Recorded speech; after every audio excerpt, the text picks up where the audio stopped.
ako po, ano, from Bataan. I believe, kilala niyo po yung nag-introduce sa akin dito sa mga smoker, Carlo Gatos. Si Sir Carlo! Oo, di ba? Alam mo, ano sila, oh. Duet pa. Nakita ko sa kanya yung... Kasi tinanong ko, paano yung gumagawa niya, ganyan. Pero may nakapag-smoke na sa inyo. Hindi ano yung smoke na meat. Smoke na meat. Wala po. Baka iba yung smoke na naisip ninyo. Ikaw ba? Masinsinan. Graduating. Ngayon sir, kasi medyo meron po kaming naisip na, hindi ko po sure kung wala pa talaga nagawa na or something. Pero okay lang po kung meron po kaming document na, hindi rin po siya notarized ganyan, walang kahit ano. Okay lang. Kasi nakasaad lang po dyan na yung, yung parang si UP Los Baños na project. Yes. 'Di ba? Kahit may bumibili sa atin, hindi natin binibenta. Niraroute namin doon sa yung kasi naka-ano yan parang pending for patent. Opo, ganun. Yung galing naman ng napili niyo ano. Naalala mo yung sa Ateneo, Jeline? Yung sinasabi kong mga 2016, siguro mga 9 years ago, si Sir Ryan, na nag-thesis din siya about smoker. Tapos ngayon may restaurant na siya na, I think 2 branches na yata yung restaurant niya. Hindi ko sinasabing ayoko kayong ma-excite, pero syempre, di ba, nasa trabaho pa din ng tao yun. Kala, ano mo na pinirmahan ko? Baka mamaya binibenta na natin yun. Iba na pala yun. This is technology. Okay, good. So, ito po yung naisip po namin na ideya. Baka mala Elon Musk yung ano niya. Actually, Tagaling. hindi ko rin talaga sure 100% na wala pa po. Sige lang, magbigay din ako ng inputs, no? Bale, since mechanical engineers po kami ganyan, parang conscious po kami sa mga nasasayang na energy. Oo, tama. Ngayon, dahil sinabi po sa amin, pinaliwanag ko sa akin ni Kuya Carlo na Pinsa mo siya o kamag-anak ko? Tsuhin mo. Sige. na yung not necessarily heat yung 100% ng heat yung pinaluluto mo sa kanya. Actually, may kailangan niya po talaga na meron kang nabibleed na heat di ba? From fireworks. Para hindi Airflow, kailangan may ano siya. Yung traditional kasi yung offset smoker. Meron kang firebox, offset, slightly lower siya. Tapos meron kang mid chamber. Yung mid chamber na yun, doon papasok yung karne mo. Firebox mo, yung fuel mo. Tapos parang humihinga ka. Hihinga ka sa firebox, kukuha ng hangin doon, magbe-burn siya. Yung lalabas din sa smokestack. Yung init tsaka yung smoke should pass over the meat. Parang dadaanan niya lang yung Ngayon, pagka kasi sinara mo siya, mawalan ka ng flow. Masasarhan di ba? So, hindi rin papasok. Halimbawa, sinara mo yung smokestack mo, yung firebox mo, although magbe-burn siya, hindi siya magiging efficient kasi hindi papasok yung init dun sa walang airflow, walang tatakbuhan. Init papunta dun Walang tatakbuhan. Sa inyo, ang novelty ho siguro dito sa amin, gagamitin ho namin yung init na yun, na nasa firebox lang. Kasi marami ho talagang init na nasasayang hindi naman nakakapasok sa may firebox. Since hindi mo naman niya ako kailangan dahil, normally ho, di ba low and slow lang naman sa pag nag-i-smoke ka. So yung init... Para lang din maano nyo, meron kasi yung mga PID controlled na iba-iba yan Meron si Barbecue Guru, meron si CyberQ, tsaka si Draft, si Master Draft yata yun. Sa US naman yun. So meron silang attachment na nilalagay sa smoker. Meron ding thermostat yon na kukunin niya yung temp ng smoker. Ngayon, halimbawa, pag sinet mo dun sa apparatus yon na let's say sabihin mo 250 ang pinaka-highest mo, tapos ang pinaka-lowest mo 225. Let's say, for example, yung temp na yun, naabot niya bumaba siya sa 225, mag-o-on yung fan. Yung fan ngayon, bubugahan niya ngayon yung firebox para habulin yung temperature. Ngayon yung temperature, pag naabot niya na yung 250, mag-auto shut off naman siya. So, depending doon sa range na gusto mong iset as temperature. Ngayon, sa inyo, parang nakikita ko, magkakaroon ng parang ganung apparatus, pero instead of traditional power source, yung init from firebox, yun yung magpa-power up doon sa apparatus na gusto nyong i-attach. Yun po mismo yung... Kung ika-cut off mo yung oxygen, Galing, ano? mawawalan mo ng combustion. So, Imbis na, kasi syempre, gagastos ka sa kahoy. Di ba? Gagastos ka sa uling. Tapos may di kuryente ka pa. O so at least, ma-slash off mo yung ano mo. Yun nga lang, we're dealing with heat.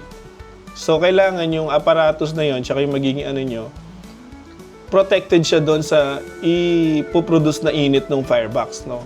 Kinonect lang po namin siya sa mismong parang generic. adapter lang po ng cellphone. Nakapag-charge naman po siya Kaya niya. kaya naman po.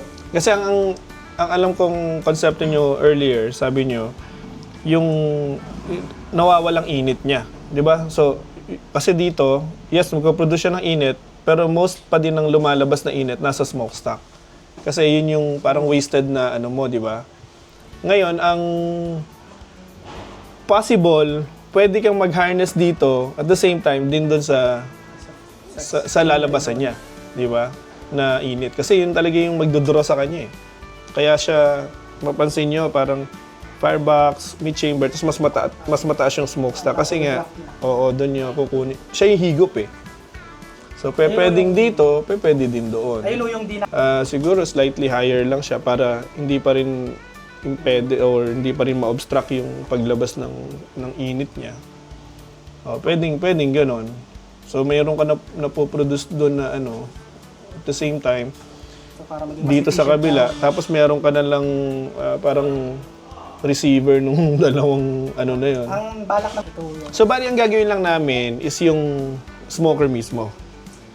And yung ano? Yung pagkakabitan ho nung mga... Yung parang mounting niya. Opo. Okay. Halimbawa, ito Sige. yung sa may screen, Mm-mm. yung pagkakabitan ho nung EEG. Sige. Okay. Ang nagiging ano kasi ngayon, trend talaga, miski sa US, oversize yung firebox. Kasi mas malaki yung firebox, mas madaling i-manage yung kahoy, tapos mas maganda yung build-up ng init. Unlike pagka sobrang cramped at diba ang firebox nyo pag ganyan, di ba? Ang i-insulate lang natin yung ganyan, di ba? Para dito, ang gagawin ninyo, ano lang, single sheet lang ng steel plate. Para ang concentrate ng init, puro pag ganun lang, di ba? Oo, pag ganyan lang siya. Contained siya, at the same time,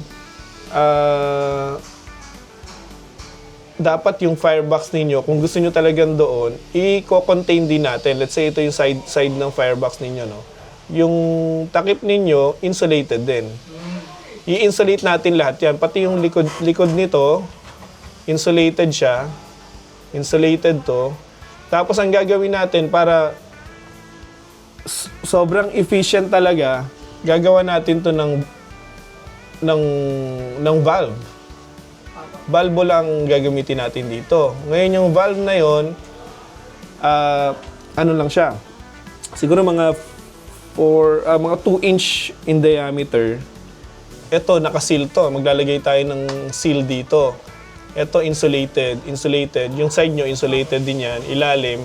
So, walang ibang lalabasan or yung init nyo. Dito lang. Papunta lang siya dun sa meat chamber nyo.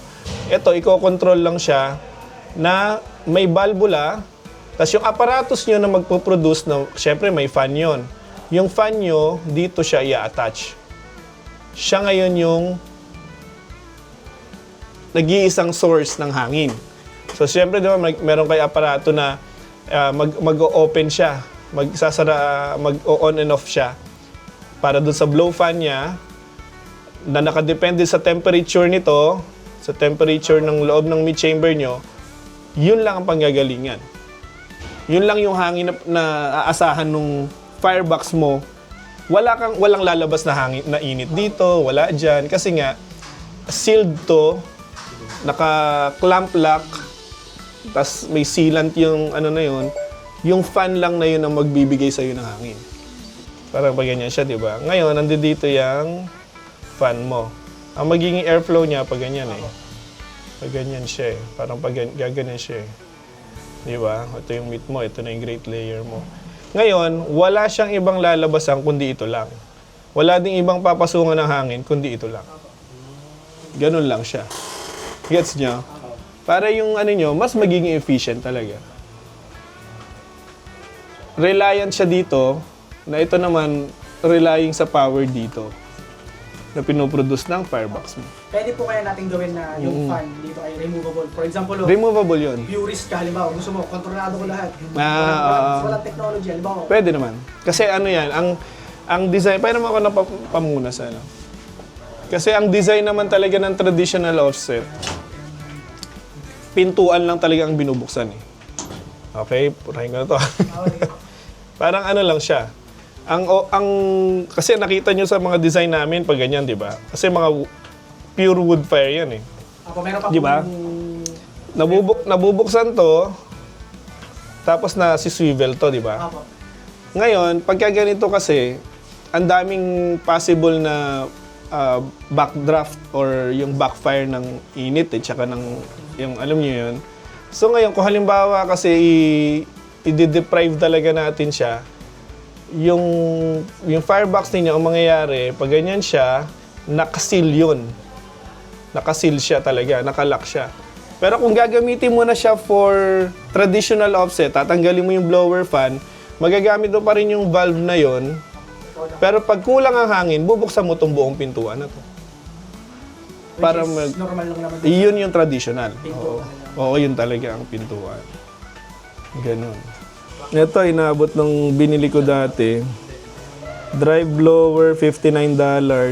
Fireboard magnetic base. Kasi dinidikit lang siya sa bakal eh, $25. Ball valve adapter, $30. Fireboard 2, yung pinaka ano niya. Kasi may blower, tapos merong mismong Fireboard 2 na yung system niya. 189. Inabot siya ng 363 kaso with shipping, $446. Parang 20 o yun. Nasa 25, mga ganun siguro. Almost. Hindi na kailangan nyo. Kasi kailangan, ang chimney kasi kailangan nyo bukas talaga siya. Kasi doon talaga lalabasan ng, pagka sinupress mo siya, turbulent yung airflow mo. No, sinara mo yun. Wala lalabasan talaga. Tapos at the same time, ang gulo nung flow sa kahit mag-iwan ka ng ng kapiraso lang na bukas, hirap pa rin siya kasi bigyan ko kayo ng example Dapat magpapirma ka rin para hindi sila gumawa ng barrel pro sa rin. Kasi di ba ganito siya. Ang top view firebox.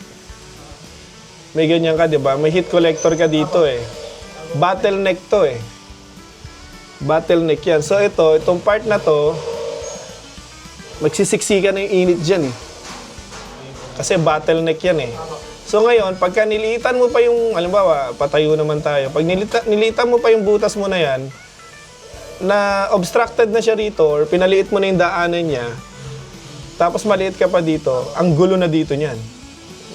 Maghahanap, makita mo, yung mga usok mo, init mo, lumalabas na sa pintuan, sa lahat ng mga gaps. Gano'n naman ang dyan. So, Kailangan to open talaga. Full open yan. So, Kasi syempre, yung overall niyan is ang primary nyo pa rin na function sa smoker is to cook di ba? Produce meat. Smoked meat talaga. Ngayon, kung halimbawa, meron tayong ganong aparato, dapat ang purpose ng project ninyo is to help produce na efficient, mura, 'di ba? Na 'yun ang nyo Ngayon kaya kailangan in support lang siya doon sa buong system. ang priority pa rin mo talaga. Baka luto kayo. Okay, nakaproduce ka electricity, nakaproduce ka ng pero hindi naman siya nakakaluto. Bali, wala lahat ng design. So, kailangan ito, open lang yan. Sa smoking kasi talaga, walang kasi absolute na na ito ako matatapos, kung ito yung bigat ng ko. Kasi dependent ka sa ulan, sa init ng panahon, lalo na sa atin, mainit. O minsan naman malamig, o biglang bumusa ko. So doon ka dependent eh. So ang pag naglagay ka, nag-set ka ng bigat ng meat at ito yung temp, ito yung time, medyo hindi siya hindi siya uniform eh. Tapos iiwanan mo. Oo, hindi siya uniform. Imposible maging hands-off siya 100%. Ano siya, kasi pag sa smoking kasi, ang maintain mo lang talaga is temperature eh. Temperature lang. Tapos may target time ka lang. Halimbawa, sa brisket, ang target time mo sa brisket is 201, 203 Fahrenheit. Internal temp yan. Ngayon, may target doon sa apparatus mo na ito yung target mo. Let's say 201. Ito lang si set mo doon eh. Temp mo, let's say, yung temp na sa smoker mo, 225 to 250 Fahrenheit. Tapos, ang target mo na nakatusok sa karne is 201. Yan lang isa-set mo dyan. Pag na-reach niya tong 201, regardless ng oras at regardless nung nangyayari sa paligid, luto na yung karne mo. Yun lang naman ang ano mo. Kasi pag nag-set ka ng, alam ang ginawa mong sistema, timbang, weight. Di ba? Weight. Tapos, time. Paano kung hindi na-maintain yung temp na to? Paano kung biglang sobrang init, nagbago yung ano? So, hindi ito yung magiging basihan mo talaga. Ito talaga. Temperature mo talaga yung ultimate. Oo, temp and target internal temp mo. Yung sinusukat mo na temperature ng system natin. Yung ambient temp. Yung ambient mo yung sinusukat natin. Paano po yung sa dalawa kasi magiging temperature mo sa ano. Para ako nasa TESDA. Sabihin mo kay Sir Kevin, kailan nung next natin sa TESDA. Ang dalawa kasi ang temp mo na ilalagay. Meron ka na, alam ba, karne mo yan, di ba? Meron ka nakatusok dyan na wired yan, na probe, meat probe yan. At the same time, meron ka din sa tabi niya na ang sinusukat niya naman yung ambient temp niya. Gets nyo? So, ang target temp ito, internal temp, kaya tinawag siya internal temp. Tapos ito, yung ambient temp, yung nasa loob ng environment ng karne. Yun ang ano. Yun ang una yung kaya i-check ng gadget mo. Yun, oo. Ganun siya. Isa pa po siguro na dapat makonsider natin. Nalagay ko po kasi doon sa may paper namin na kailangan kong ma-address or ma-identify yung hot spots tsaka yung cold spots doon sa ano. So, ang iniisip ko doon, kailangan ko maglagay ng mga thermometer sa 3 point po doon sa may ganun ka, ng chamber para ma-identify ko po doon saan yung... Kaya yung smoker, meron silang analog temp. Apo. Di ba sa labas? Apo, nakikita ko. Parang ganyan siya. May temperature gauge ka, di ba? Depende sa haba. Pero kung halimbawa, isa lang, gitna lang, minsan kasi pa plus 5, tapos minus 5. Ano lang yun, nasa sarili lang nila yun. Kasi nakadepende dun sa, sa tansya nila dun sa smoker kung gaano kahaba. Pero kung meron kang temp dito, analog temp yan, makikita mo yung temperature. Though limited siya. Kasi halimbawa, kung bilog yan, tapos ito yung takip mo, andi dito yung temp gauge mo, ang makukuha niya lang na reading is yung haba lang ng stick na nasa likod. Kasi, analog siya eh. Diba? Ngayon, kung halimbawa, nasa loob ka at meron kang nakalagay dito na wired temp, meat probe, parang ambient temp niya, makukuha mo yung accurate niya na ano. So, meron naman pong paraan para ma-address, Pwede yun, kasi ang usually naman, ang meat probe, nasa 6 yung ano niya probe slot niya eh. So, alam mo, isa sa karne, isa sa ano. Ganun siya. Ngayon, time naman mo dun para sa pinakamalaking consideration. Kung magkano. Hindi, kasi yung smoker naman natin, standard naman yan, 25, no? Yung ating tank light. Yung tank light natin, ano yun? Steel plate na yon. Ngayon, syempre, ang magbabari na lang dyan is yung insulation kasi magiging double steel plate na siya. Tapos meron tayong ilalagay na Gadget. ano tawag doon, yung sa loob niya, yung ceramic fiber.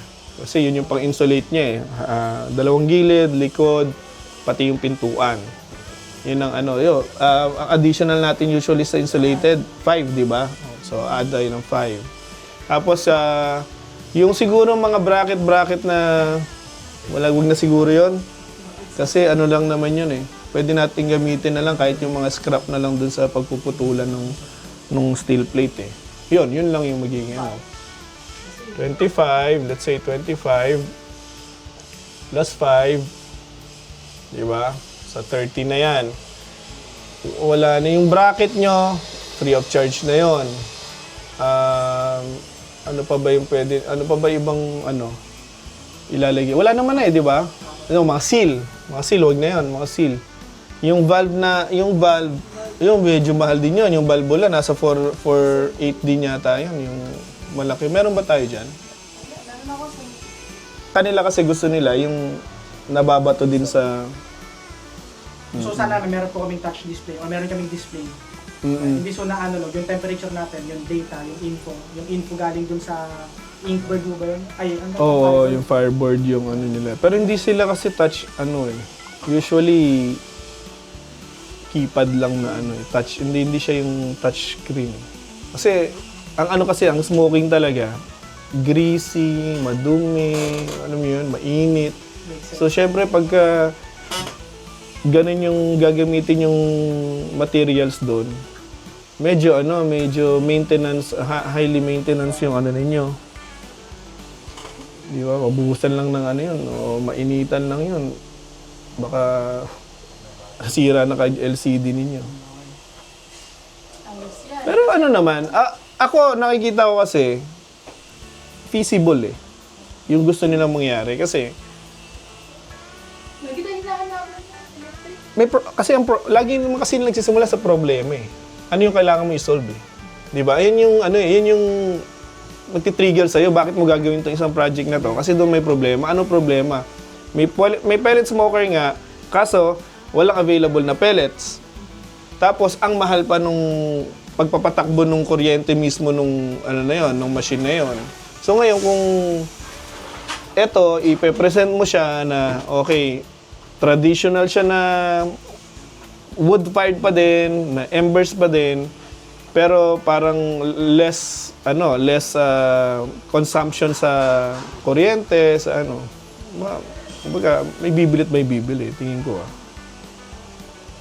Kailangan nga lang after sale support niyan. Di ba? Yun yung mahalaga eh. Oo, yung sabihin yung kasi init yan eh. Paano kung masira? Paano kung di ba may replacement ba yan? Kano yung magiging replacement niya? Gaano ka-durable yung mga TEG na yon, di ba? Yun ang consideration naman dyan. Anyway, pang thesis nyo pa lang na. Kung meron mo ba kayong ibang dimension kumbaga ibang pwedeng i-offer na dimensions para mabawasan mo kahit paano yung ganito. Sa bare hole na smoker mismo. Kasi kung gagamitin natin drum type, ang drum type kasi naturally ang dami niya Pero ganito gawin natin. Para lang makatulong tayo sa mga bata. Kasi mayroon kami last time naman ginawa namin. Nagbaba tayo talaga husto nun no? Yung sa UP Los Baños. Pero ang naging nila, advocacy project kasi yun for farmers. So gumawa kami ng mga cooker siya na nagpo-produce ng fertilizer. So ang ginawa namin, instead na nagbaba tayo, nagbawas tayo. Tingnan ko hanggang magkano natin kaya ibaba to. Okay? Kasi kung magkakataon, kung ganyan tayo mo. Magkano ba ang budget ninyo na inaano sa ganyan? Ang sagad mo talaga sana namin. Kasi kailangan, nasa isip ko kasi namin, kailangan pa namin mag-hire ng programmer. Kailangan mo namin... Tapos yung aparatos, so... Kaya, kasi pinagbasihan ko yung presyo ng smoker dito sa website. presyo. So, may idea naman po ako. So, and in-expect ko sa publication kasama ng mga extra bits, around 30K. Okay. Plus pang doon, yung consider namin sa may programming, ganyan. So sa smoker, ang peg nyo, Nasa magkano? Nasa 30K ho sana. Ngayon, Pasok naman ah. Ako. Kasi kanino? Gusto nila makabawas ng konti. Kasi Oh. dahil hindi na ho namin kakailangan yung mag-programa eh, since nandun na nga ako sa may... Kasi yun yung kailangan namin gastusan pa ngayon. Oo, totoo. Yung bibilin ho namin na... Ngaime, musta? Sabihin nyo, nagro-Rolex. Ito, kuya. Joff Hidalgo. Oh, sabihin mo, pinapunta ng kapatid, kuya, at may papasukatan daw na rampa. O kaya tawagan si Joey. Yan, ganun yung maging bag. Yan, ginawa namin yan sa ano. Naka-control din yan eh, fan control din yan eh. Pa-plug and play na lang. Pagka plug and play, Inkbird, thermo fan.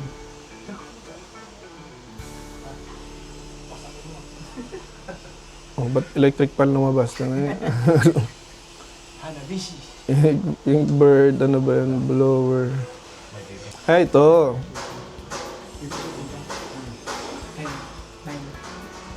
Ito. Yan yung fan niya. Hanapin nyo. Oh, ito, mas mura. Oh, ayan, oh. Kasi meron siyang attachment dapat nakasama. Ayan, oh. Saan po kaya siya? Alam mo tayong pagkain dyan, bumili ng pagkain, no? Baka inom mo man lang kung ano. Inumin, no? Malayo ko, pinanggalingan, galing Bataan.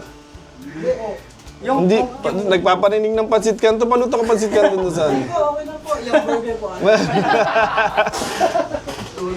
sa kanto. Gano'ng katagal po kaya yun bago Alin? Kung magsisimula po tayo, for example, by December. Mabilis lang naman gawin yon. Kasi, pasok ko kayo. Nadalis naman, pakita ko yung production natin. Tara. Pasok. Oo. Ganito size yun eh.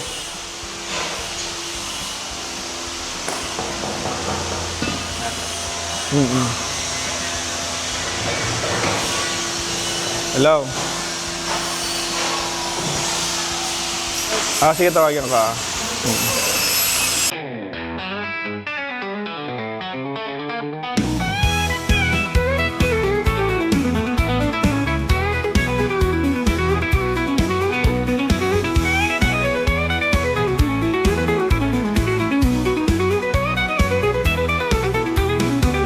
Ayan guys, mga mechanical engineer from Bataan.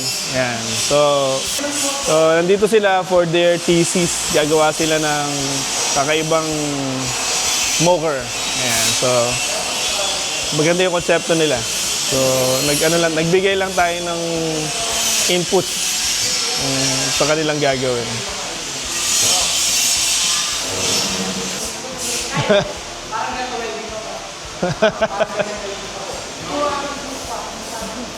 Next year kayo graduate, gano'n. Yes po.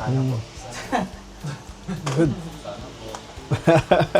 Buti. Meron din kayong restaurant. Meron sa Kapitolyo namin sa Malolos City. Pero mga 20-25 minutes mula pa dito. Meron din doon pizzeria. Sa church namin, mga kabataan doon ang pinasok, mga civil engineer, tsaka ECE, ang pinasok naman nila, puro mga renewable energy naman. Parang katulad din ninyo, pero more on solar panels. Next time, tandaan niyo yung mga mukha na to, ha. Shoutout ko sa barrel ko. Sige, God bless. Ingat. Next month, bye-bye. Sige.